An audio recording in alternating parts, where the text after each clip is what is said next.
RCA. RCA. Bonjour et bienvenue sur RCA, la télé, RCA, la radio. Nous sommes ravis de vous retrouver pour une nouvelle édition d'Entreprendre à la découverte des entrepreneurs de la région. Nous y allons tout de suite avec notre invitée, c'est Mylène Sartre. Et je vais dire bonjour à Mylène Sartre, bienvenue. Bonjour Fabrice. Ravi de vous accueillir Mylène pour découvrir votre parcours. On va parler de Temporis. Temporis qui vous a happé entre guillemets il y a quelques années. Vous étiez avant commercial, vous étiez sur les routes. On va revenir sur votre parcours, c'est aussi le but de cette émission Entreprendre, pour découvrir ce qui vous a amené un jour à devenir entrepreneur. Bonjour et bienvenue Mylène. Merci Fabrice pour votre accueil. C'est avec plaisir. Donc revenons sur votre carrière. Comment vous arrivez un jour à être entrepreneur? On va commencer par votre première phase de métier, c'est ça, qui était commercial. Oui, alors au tout début, j'étais même assistante de direction, de métier, on va dire, de formation. Puis j'ai évolué en passant un diplôme de délégué pharmaceutique technico-commercial santé, qui m'ouvrait les portes du milieu hospitalier en tant que délégué hospitalier. Okay. J'ai été commercial pendant 10 ans dans une PME française. Je gérais, à l'époque j'habitais sur Lyon et je travaillais sur le quart sud-est de la France. Ok, donc des semaines dans la voiture, des rendez-vous, on est commercial, ouais. Donc on organise sa tournée. Tout à fait. On est dans le rappel des clients, renouvellement des contrats, c'est ça? Tout à fait, c'était un métier malgré tout passionnant et très très intéressant. Je travaillais essentiellement dans le milieu de la maternité, dans ce qu'on appelle les pôles mère-enfant. Donc beaucoup dans les hôpitaux et les cliniques. J'ai fait de très belles rencontres. C'était vraiment un métier très très sympa. Je dirais que le point un peu le plus difficile, c'était les déplacements, parce que sur plus d'une vingtaine de départements à gérer. C'est énorme. C'était beaucoup de routes, c'était plus de 1500 km par semaine, c'était des hôtels quasiment tous les soirs. C'était vraiment une vie d'itinérant et j'ai fait ça pendant 10 ans dans la même entreprise et au bout d'un moment, c'était quand même lourd. Donc, il y a eu cette rupture ? Oui. Donc, et puis, la société évoluait également. Les achats dans le milieu hospitalier ont également beaucoup changé. La façon d'acheter, il y a eu des gros regroupements, des grosses centrales d'achat. Enfin, ça devenait pour une PME de plus en plus compliqué. PME qui marche aujourd'hui toujours très bien. Mmh. Mais j'ai eu envie de changer. Il y avait moins de rapport humain dans justement ce rapport commercial. C'était plus des rendez-vous. Ouais, c'est ça. C'était plus de l'appel d'offres. Il y avait beaucoup moins d'humains en fait dans la vente. Quand j'ai commencé 10 ans auparavant, on vendait aussi beaucoup par la relation, par le contact. On faisait des présentations de matériel, des démonstrations.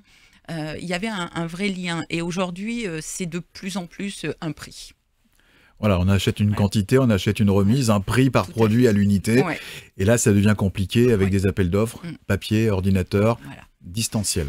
Voilà, donc, et puis j'avais envie d'une vie plus stable. C'est compliqué, toute la semaine partie, 1500 km par semaine, la voiture, la fatigue de la voiture.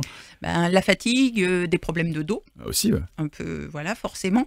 Et puis une envie, j'avais passé 40 ans, une envie d'être chef d'entreprise, tout simplement. Une envie d'être à mon compte, parce que effectivement j'avais un beau métier, je gagnais bien ma vie.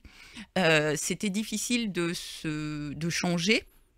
C'était difficile de trouver un autre métier qui me convienne.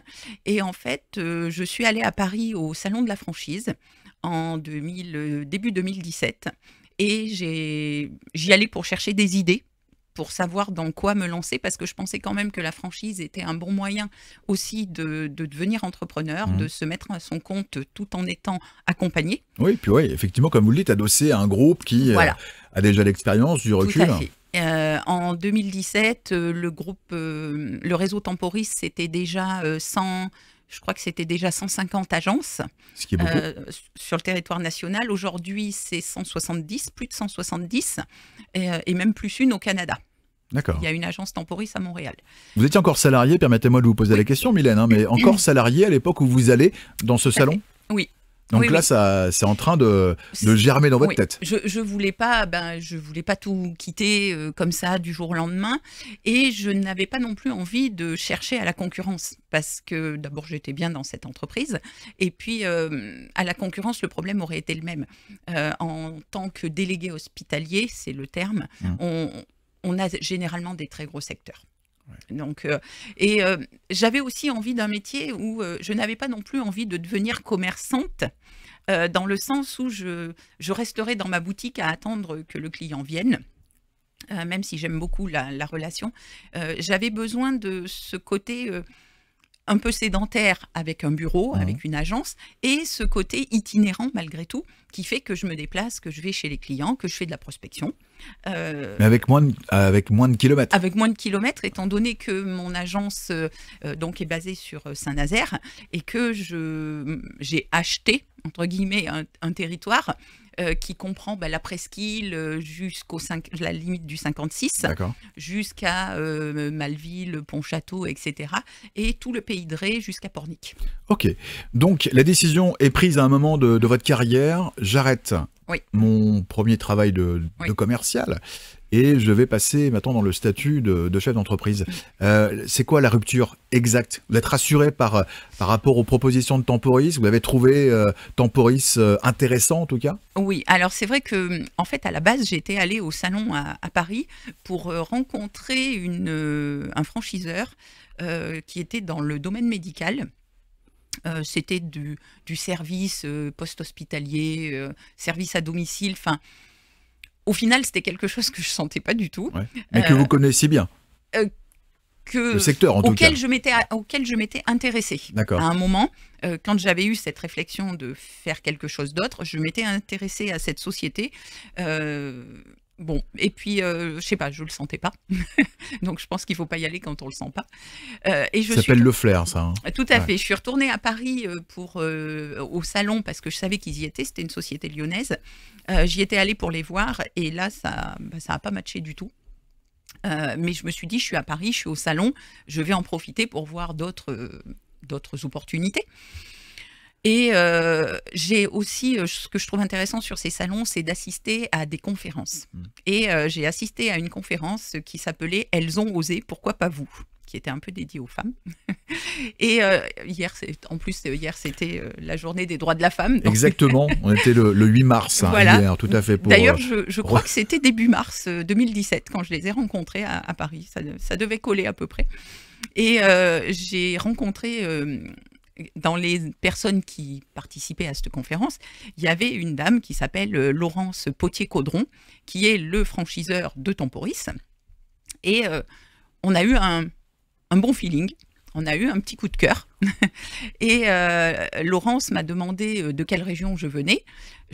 À l'époque, j'habitais sur Vannes. Et elle m'a dit, Vannes, c'est pas possible, j'ai déjà une agence. Et nous avons regardé ensemble, j'étais relativement mobile, tout en voulant rester sur l'ouest, sur la côte atlantique. Et la zone disponible, c'était Saint-Nazaire. Ok. Donc j'ai étudié, voilà. Alors j'ai fait évidemment un business plan avant de me lâcher dès demain. J'ai fait une étude de marché, enfin voilà, avec l'aide de Temporis. Qui est un franchiseur qui m'a vraiment accompagné pour l'ouverture. On va y revenir dans quelques instants, effectivement, l'accompagnement et puis le groupe en lui-même, Temporis, qui vous propose d'une part de pouvoir s'adosser à ses compétences avec des équipes dédiées à Paris, justement à Toulouse, pardon, excusez-moi. Mais pourquoi je voyais Paris, moi? C'est le salon qui était à Paris, c'est ça. Donc on est à Toulouse, et donc il y a une équipe qui est spécialement dédiée aux franchisés. Oui, en fait, au siège à Toulouse, il y a une quarantaine de personnes qui travaillent au quotidien pour nous, pour les franchisés, pour toutes les agences, aussi bien sur la partie juridique, la partie développement, la partie accompagnement paye. Il y a tout un tas de... C'est très rassurant. Oui. Il y a aussi la partie informatique qui est très, très importante. Parce qu'on peut régler comme ça des bugs informatiques. Oui, ils prennent la main sur notre ordi et ils nous règlent tout un tas de problèmes. Et et c'est bien C'est nécessaire. essentiel, c'est essentiel. C'est vrai qu'on connaît la panique de l'entrepreneur qui arrive le lundi matin avec tout son système informatique Tout à fait. en rideau. Ouais. On est rassuré, on est accompagné avec Temporis. C'est une franchise qui a été créée il y a combien d'années déjà, Alors, Mylène? Temporis a été créé en 2000, donc l'année dernière, par chance, fin janvier, début février, je crois, nous avons eu le bonheur de pouvoir fêter les 20 ans de Temporis. En distanciel. Non, Ah, même parce pas. que c'était Ah ouais. début février. D'accord. C'était, ok. je pense, une des dernières grosses manifestations, puisque nous étions pas loin de 500. Excellent. C'était à l'occasion de ce qu'on appelle la convention annuelle qui est dédiée aux franchisés. Donc, je me retrouve avec mes homologues une fois par an. Et là, pour les 20 ans de Temporis, ils avaient en plus souhaité inviter tous nos collaborateurs. Excellent. Ouais. Et c'est là où on voit la force d'un groupe, en fait. à fait. Et c'est là où on se dit on appartient Ouais. à une belle entité, Oui. on est plusieurs Tout à réunis, solides, Oui, ça permet d'échanger, ça permet de se connaître. de faire la fête aussi. De faire la fête. Ah, c'est ça aussi. C'était même plutôt une belle fête. Non, c'était très sympa. Et c'était juste un mois avant le confinement. D'accord. Donc, Comment vous avez pris cette décision de quitter justement cette entreprise et à quel moment vous prenez cette décision? C'est important ça de revenir sur cet élément-là. Qu'est-ce qui déclenche? Alors il y a la rencontre avec Oui. la franchise Temporis, certes, mais vous? Alors, il y a aussi, au niveau du franchisé que je suis, il y a aussi un parcours.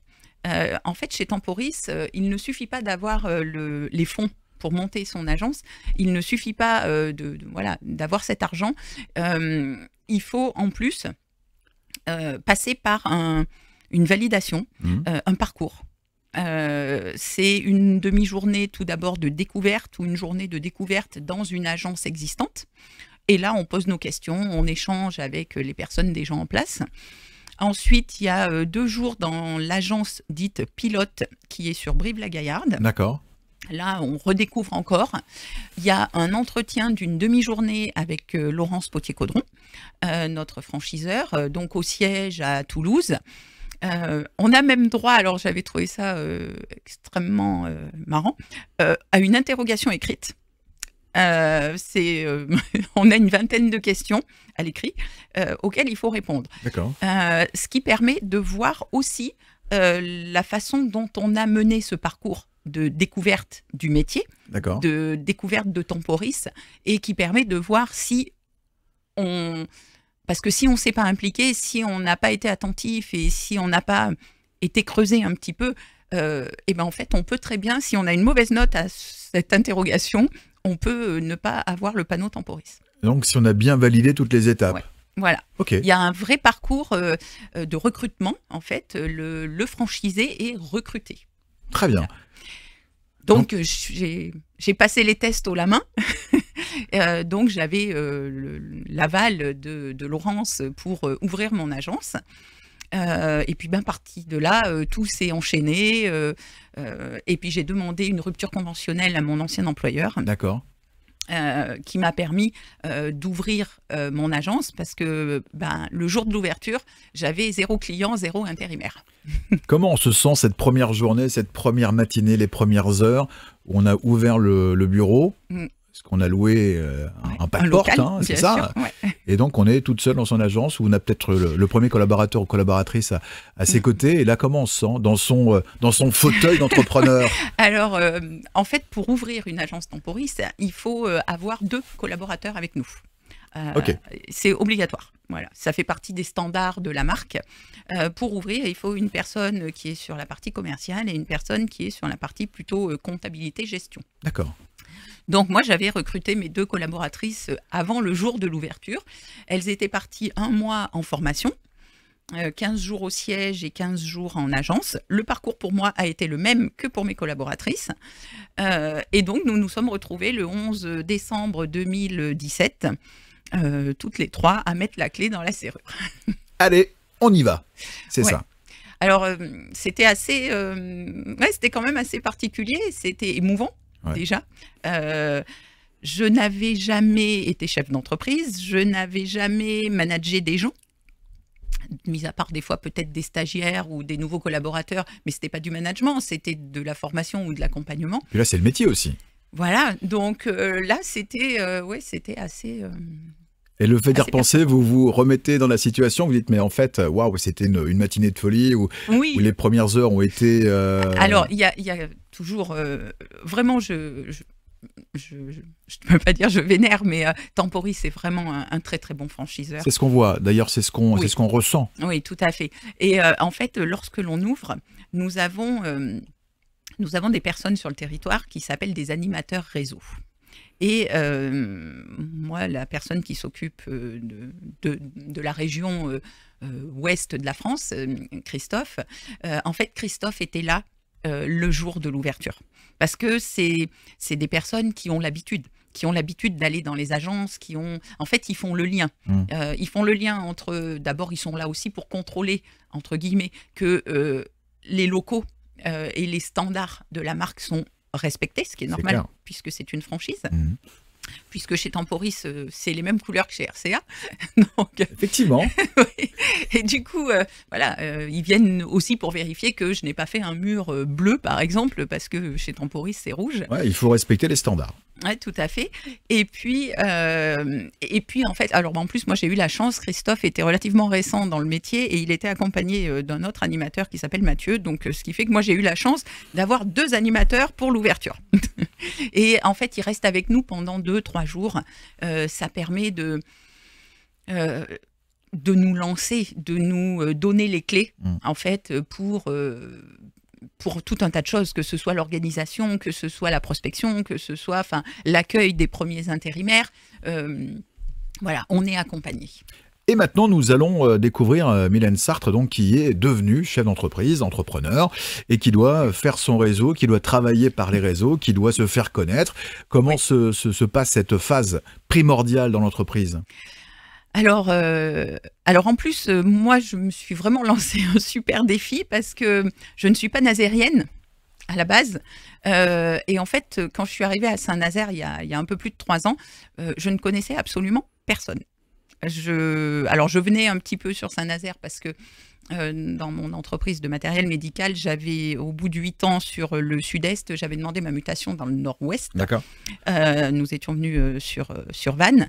Et du coup, je connaissais, mis à part le centre hospitalier et la polyclinique de l'Europe, je connaissais, je connaissais Donc, personne. un boulevard et Voilà. ses instituts. Voilà. Et c'est vrai que je connaissais absolument personne. Et du coup, je me suis dit, il faut vraiment faire du réseau. Du réseau, ouais. Voilà, parce que ça passe par là aussi. Et puis aussi, à titre, je dirais, personnel, j'ai besoin de ce contact, j'ai besoin de croiser des gens dans la rue, de dire bonjour aux commerçants, voilà, ce côté un petit peu moins anonyme, si j'ose dire. Ouais, et puis reconnu, et puis on met un visage, on met un nom sur un visage, Tout à et fait. puis, ah Ouais. oui, tiens Mylène, Oui. peut-être que je t'appelle parce Ouais. que j'ai quelqu'un qui... C'est ça, C'est ça. on crée du lien, Oui. on va faire le lien entre tout ça, et on va se créer son réseau. Voilà. Ce matin, il y a une cliente qui m'a appelée parce que sa nièce cherche une alternance en ingénierie. Et elle m'a appelée en me disant, Mylène, avec votre réseau, peut-être que vous pourriez faire passer son CV à vos contacts. Voilà. Aujourd'hui, on peut dire que vous avez du réseau, Mylène. Oui, Vous avez créé votre réseau. oui. Vous avez pu faire le lien entre toutes ces personnes et... Je sais que certains rigolent parce que je me suis impliquée dans beaucoup de réseaux. Et certains me disent qu'aujourd'hui, je suis connue comme le loup blanc. Presque. Donc, donc ça me fait rire. Mais c'est important pour un Et- chef d'entreprise de s'impliquer. Et puis oui, je trouve que c'est très très important aussi, voilà, de connaître sa ville. Par exemple, je fais partie de l'association des commerçants Shopping Saint-Nazaire. Pour moi, c'était important, même si je ne suis pas commerçante comme d'autres qui peuvent vendre différentes choses. Je trouve que c'est important. D'abord, ça crée du lien, et puis ça permet de savoir un petit peu ce qui se passe dans sa ville. Ouais, et puis vous gérez un centre de profit, quoi. Oui. Aussi. Ben voilà. Puis en Tout plus, simplement. aujourd'hui, j'habite Saint-Nazaire, donc en tant que habitante, en tant que chef d'entreprise sur Saint-Nazaire, je trouve que c'est important de connaître, d'être au cœur de l'économie, de l'activité, Ouais, il faut être impliqué, je pense, dans la ville dans laquelle on vit et on travaille. Alors, vous êtes impliqué dans des clubs d'entreprise et aussi dans des clubs de sport.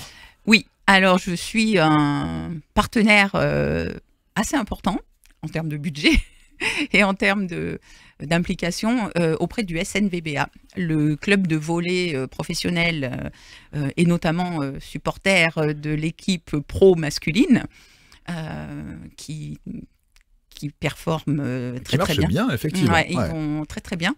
On vise la Ligue A pour l'année prochaine, c'est à espérer. Et puis c'est vrai que voilà, tout de suite, dans l'esprit sportif, on fait des belles rencontres aussi. Voilà, après, voilà, je crois que je fais partie de 5 ou 6 réseaux. Alors, je me suis aussi... On peut les nommer, hein, Mylène, si vous voulez. Comme ça, oui. ça permet aussi de saluer celles et ceux qui y contribuent. Bien sûr. Donc, il y a le SNVBA et en parallèle du SNVBA, il y a ce qu'on appelle le BREC, qui est le club affaires des adhérents, enfin des partenaires. Je fais partie de Shopping Saint-Nazaire, comme je vous l'ai dit, Presqu'île Pro, qui est un réseau de chefs d'entreprise. On se rencontre normalement ou en visio ou en présentiel tous les jeudis matins. Je suis également partenaire du Racing Club de la Bolle. Nous aussi, ça tombe bien. Voilà. Un autre réseau sur Guérande qui s'appelle le Cercle 44. Un des tout premiers aussi auquel j'ai adhéré, c'est Créadev, qui est un petit réseau très très sympa de créateurs et repreneurs d'entreprises sur Saint-Nazaire. Qu'est-ce que je fais d'autre? Parce que j'en fais beaucoup. Plein de choses. J'espère que je n'ai oublié personne. On va revenir sur l'importance des réseaux et on est dans les 2-3 dernières minutes de l'entretien. Mylène, ça passe très très vite. Entreprendre pour aujourd'hui mettre à l'honneur votre parcours. Aujourd'hui, quand on est chef d'entreprise, est-ce que le réseau est indispensable? Oui, je pense. Oui. En fait, on ne peut pas s'en passer quelque part. Ce réseau d'entrepreneurs, de faire partie de clubs sportifs, d'investir également dans ces clubs. Oui, et puis au-delà de trouver des clients, parce qu'effectivement, forcément, quand on a du relationnel, on a des clients, ça me permet aussi de trouver des fournisseurs et de travailler en confiance. Juste une petite anecdote, lors de l'ouverture de l'agence, j'avais quelques travaux à faire, je ne connaissais personne. J'ai contacté un peu au hasard des artisans. Notamment, j'avais besoin c'est vraiment une anecdote, mais j'avais besoin de quelques raccordements électriques. Et il y en a un artisan qui est venu. Et quand j'ai vu le devis, je me suis dit, bon, je suis une femme, peut-être. J'y comprends. Voilà, l'électricité, c'est pas du tout mon domaine. Mais quand même, 5 000 €, ça me semble excessivement cher. Donc, j'ai fait venir une autre entreprise. Et c'était plus de 5 000 € hors taxe. Et j'ai fait venir une autre entreprise et j'ai eu les travaux pour moins de 2 000 €. Voilà. Et tout ça pour dire que le fait d'avoir du réseau, ça permet aussi de rencontrer des gens, de connaître des gens et de travailler en confiance. De s'apporter des affaires. Oui. Parce qu'on se connaît, parce qu'on est aussi... Parce qu'on est aussi consommateur. Exactement. Je suis aussi, que ce soit à titre professionnel ou personnel. Et puis, je trouve que c'est important de faire travailler les gens aussi avec qui on a de bonnes relations et avec qui on travaille en confiance. Moi, j'aime bien l'esprit du marché, en fait. C'est l'esprit du marché. Tout à fait. C'est tout à fait ça. Je te connais, je te fais bosser, et puis comme ça, on avance ensemble. Voilà. Mylène, les 2 dernières questions de l'entretien, entreprendre pour cette belle découverte. 3 mots pour aujourd'hui caractériser la femme que vous êtes. Stressée. On dirait pas. Si, je pense que je me mets beaucoup la pression. Alors, c'est 2 choses différentes, en fait. Être stressé et se mettre la pression, c'est 2 points, 2 points d'appui différents sur notre cerveau. Après, ça peut être aussi un stress positif. Ah, mais le stress peut être positif ou négatif. Voilà. Parce qu'en fait, quand on se met la pression, c'est qu'on attend beaucoup de soi, en fait. Donc, on peut être exigeant avec soi-même. Oui. Donc, on va dire, stress, exigeante. Oui, ambitieuse, je pense. Ambitieuse. Et entrepreneuse. Bon, ok. Et puis maintenant, on va terminer par les 3 mots qui, aujourd'hui, caractérisent l'entrepreneur que vous êtes. Sérieux, je pense. Sérieuse. C'est ce qu'on entend dire dans les rues de Saint-Nazaire, d'ailleurs. Mylène Sartre, elle est très sérieuse. Tant mieux. Tant mieux. Sérieuse, impliquée. Je pense que je suis très impliquée dans mon métier. Quand je fais quelque chose, je pense que je suis sérieuse et combative. combative. Mm. Ouais, 3 mots sympas. Ouais. Et on n'a pas parlé du management également. Alors, On va terminer par ça, parce que ça, c'est important également, le Oui. management qu'on apprend avec une équipe qu'on découvre, Tout à fait. qu'on a créée, Mm. qu'on a composée, Mm. mais qu'on doit maintenant manager. alors justement, ça me fait penser que dans les réseaux, j'ai oublié, parce que ce n'est pas un réseau, on va dire business, j'ai intégré le CJD il y a 2 ans, qui est le Centre des jeunes dirigeants. Et j'ai intégré ce réseau qui est basé sur Saint-Nazaire, parce que justement, c'est l'école du chef d'entreprise, c'est l'école du manager. D'ailleurs, je pars en formation 2 jours et demi cette semaine sur un forum de formation. Moi, je cherche vraiment dans ce réseau le côté management, parce que c'est vraiment quelque chose que je n'avais pas. Tout ce qui est commercial, il n'y a pas de souci.